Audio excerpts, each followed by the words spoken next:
my mother was a very controlling person, okay? I lived in a very controlling situation. You know, just like there's Orthodox Jews, there's Orthodox Christians.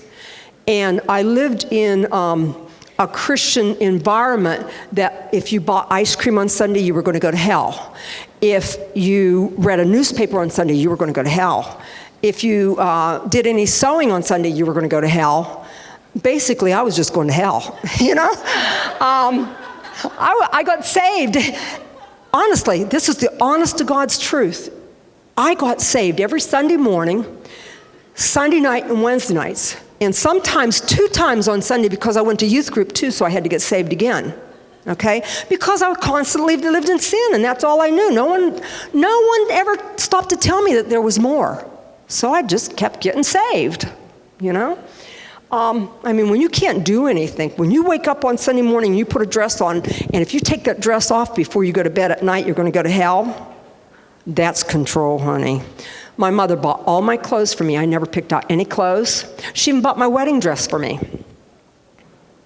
Let me tell you what happened when I first got born again, okay? You know the day you get born again? Am I right? You know it. I broke that stinking spirit of control off of me. I said, thus far no more. I'm not under you anymore. I am a Holy Ghost, Spirit-filled woman, and here I go. You know, there's a time you have to just speak to yourself and say, guess what, self? Okay? What am I going to be? What am I going to be? Well, this is what Victoria said she was going to be, okay?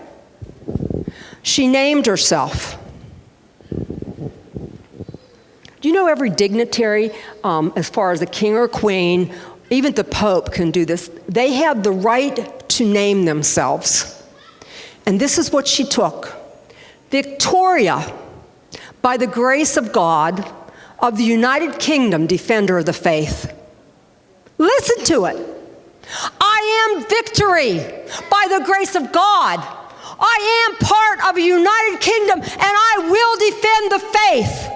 It is my call. It is my right. It is my duty, everyone. I have it. I'm claiming it. You have it. Claim it today. It is your call. I don't care what he takes you into, whether you're a daycare director or whether you're a woman that goes around the world and preaches the gospel of Jesus Christ. Your call is to set the captive free. Your call is to be the victor and the defender of the faith. That's your call.